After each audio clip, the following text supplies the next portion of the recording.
Halo, selamat datang kembali. Pernah nggak sih Anda, para pendengar, merasa ada panggilan gitu? Entah buat melakukan sesuatu yang baru, atau mungkin bantu orang lain, atau ya langkah iman yang rasanya kok besar banget ya, agak bikin gentar gitu.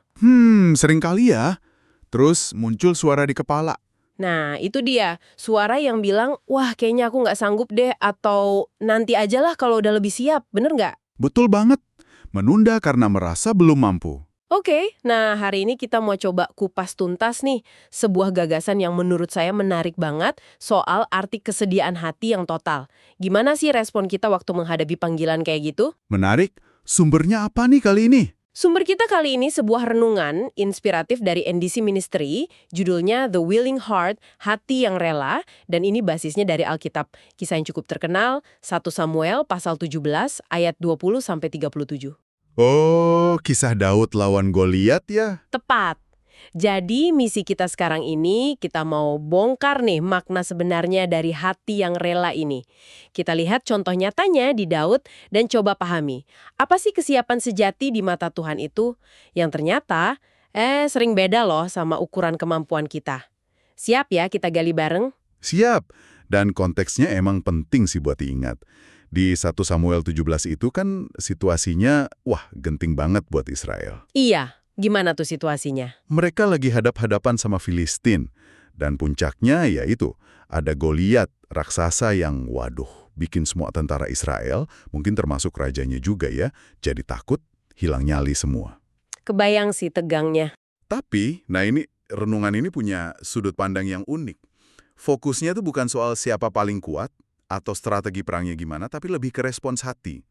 Hati seorang anak muda, Daud, yang tiba-tiba muncul di tengah ketakutan masal itu. Respons dia ini yang jadi kunci. Iya, benar banget.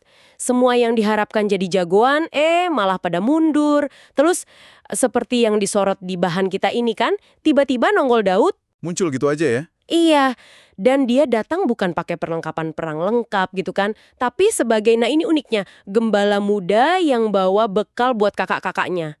Aneh banget gak sih di tengah medan perang gitu? Kayak salah kostum ya? Hahaha, ya, kayak salah tempat gitu. Tapi justru di situ pelajarannya kan, situasi jelas butuh pahlawan, yang maju malah sosok yang kalau pakai logika kita, ya ampun sama sekali nggak dihitung lah. Nggak masuk kriteria sama sekali ya. Sama sekali. Ini langsung kayak nabrak asumsi kita soal siapa sih yang pantas, siapa yang mampu. Bahan renungan ini kayak dari awal udah mau bilang, coba lihat dari sudut pandang lain deh. Pola yang nggak terduga dipakai ini sering banget muncul loh. Dan reaksinya Daud itu loh, itu yang bikin, wah, beda banget. Dia nggak ikut-ikutan panik kayak yang lain. Nggak kebawa arus ya? Nggak sama sekali. Dia nggak cari alasan buat menghindar, nggak juga nunjuk orang lain suruh maju. Malah dengan, wah beraninya dia bilang, ini ada kutipannya di ayat 32, aku akan pergi melawan orang Filistin itu. Wow, itu butuh keberanian apa ya?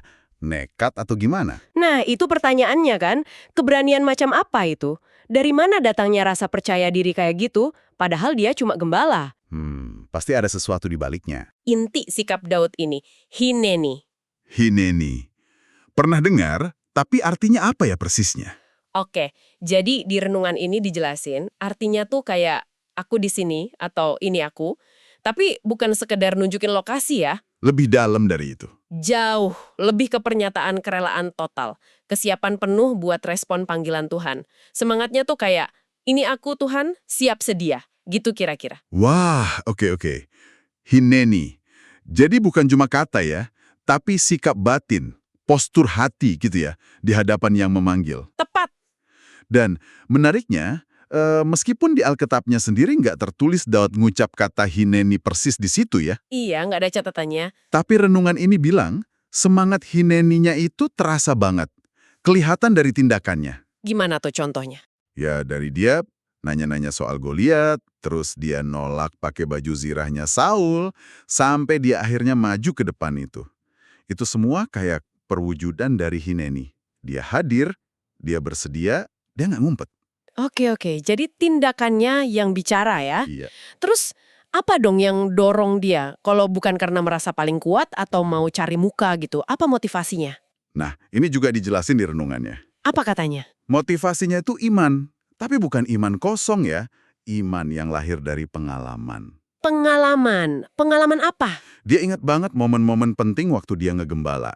Dia ingat persis gimana Tuhan nolong dia pas dombanya diserang singa, diserang beruang. Oh, jadi dia udah punya bukti gitu ya? Rekam jejak pertolongan Tuhan. Nah itu dia. Jadi dia bukan nekat tanpa dasar. Dia punya keyakinan Tuhan yang sama yang dulu nolong dia, ya pasti bisa nolong dia lagi sekarang. Meskipun musuhnya kelihatan jauh lebih serem. Ada sejarah iman di sana. Wah, ini penting banget nih poinnya. Penting sekali. Kepercayaan Daud itu kan nggak abstrak atau muncul tiba-tiba.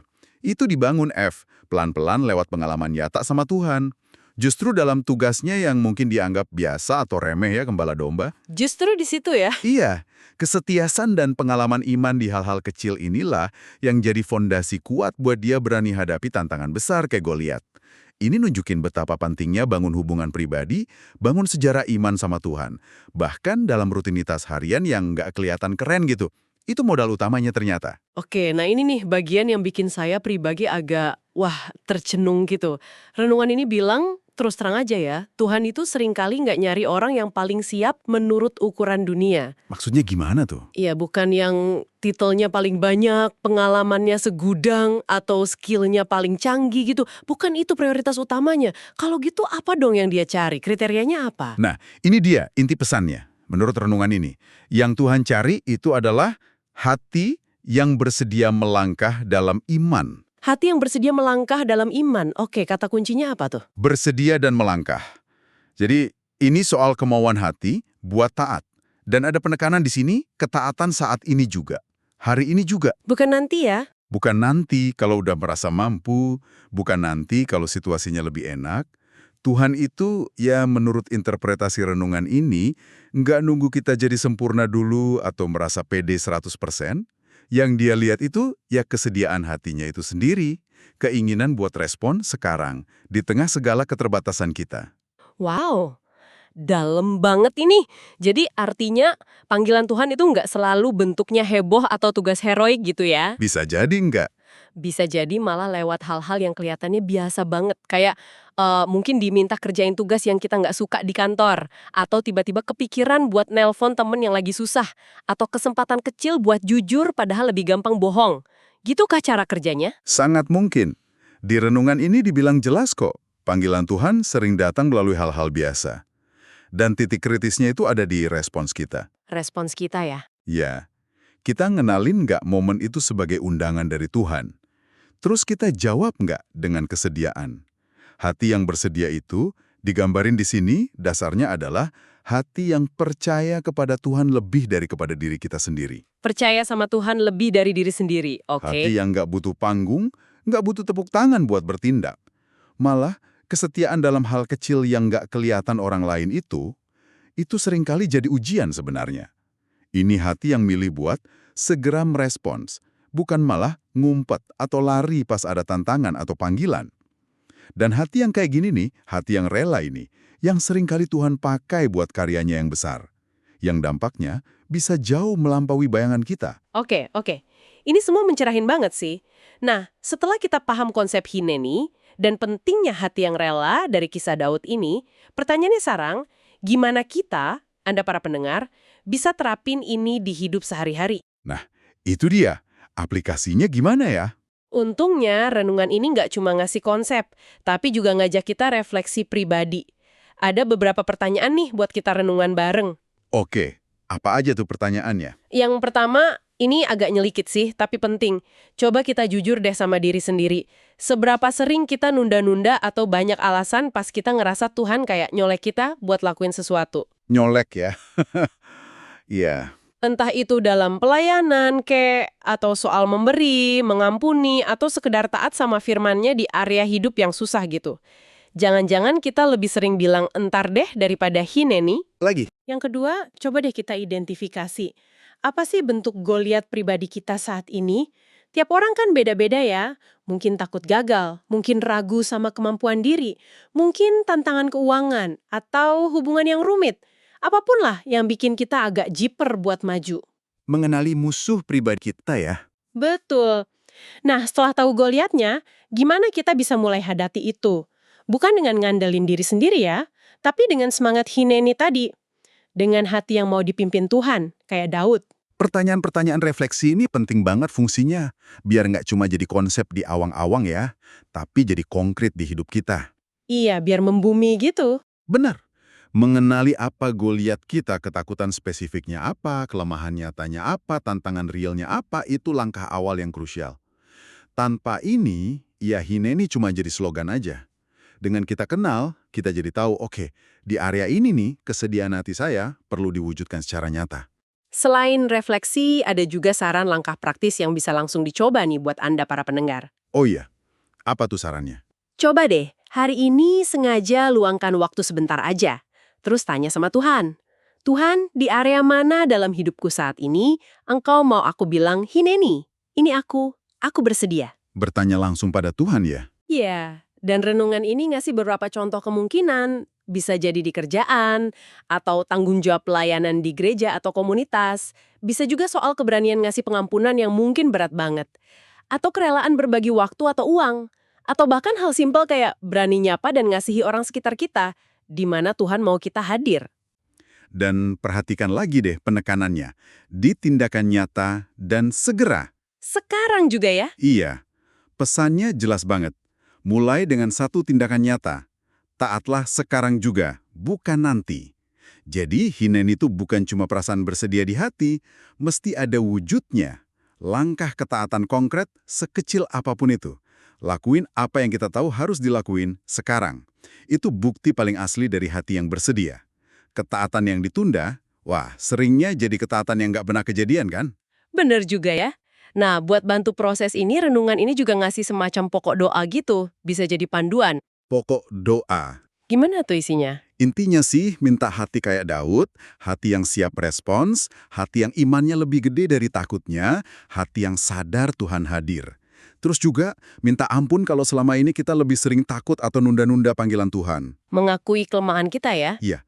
Dan yang paling penting, nyatakan kesediaan buat dipakai Tuhan.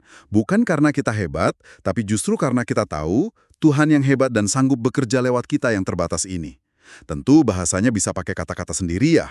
Oke, jadi kalau kita tarik benang merah nih, dari semua pembahasan kita soal renungan The Willing Heart ini, esensinya itu soal kekuatan yang dahsyat dari sebuah hati yang bersedia. Ya kan? Betul banget. Kekuatan kesediaan ya. Sikap Hineni itu kesiapan total bilang, ini aku Tuhan, aku siap. Yang diwujudin dalam iman dan ketaatan segera. Tanpa banyak mikir untung rugi, tanpa banyak ragu. Itulah kualitas yang dicari dan dipakai Tuhan secara luar biasa. Daud itu contoh klasiknya. Jadi fokusnya geser ya? Geser banget. Dari apakah aku mampu, jadi apakah aku bersedia. Dan kesediaan inilah yang buka pintu buat kuasa Tuhan bekerja. Tepat sekali. Ada satu kalimat kunci nih dari renungan ini yang kayaknya pas banget buat kita ingat-ingat. Tuhan tidak mencari yang paling mampu, tapi yang paling bersedia hati yang berkata, Hineni. Semoga ini nempel terus ya di benak kita. Amin. Pengingat yang kuat. Nah, sebelum kita tutup nih, saya mau tinggalin satu pemikiran buat Anda bawa pulang buat direnungkan. Coba deh perhatikan baik-baik hari ini atau besok. Kesempatan-kesempatan kecil apa sih yang muncul di depan Anda? Kesempatan kecil ya. Iya, mungkin tugas sepele yang rasanya males banget dikerjain. Atau percakapan yang butuh keberanian lebih. Dorongan hati buat nolong orang tanpa diminta. Atau bisikan buat lakuin yang benar meskipun susah. Hal-hal simpel sehari-hari gitu ya. Betul. Jangan-jangan hal-hal kecil ini justru undangan pribadi dari Tuhan buat Anda praktekin Hineni Anda. Siapa tahu kan, respons Anda sama panggilan yang kelihatannya sepele malah jadi kunci pembuka buat rencana Tuhan yang jauh lebih besar dalam hidup Anda. Wow, bisa jadi ya. Jadi coba deh tanya pada diri sendiri, apa langkah kecil Hineni Anda hari ini? Pertanyaan yang bagus untuk refleksi. Oke deh, terima kasih banyak sudah menyimak pembahasan mendalam kita kali ini. Sampai ketemu lagi di kesempatan berikutnya ya.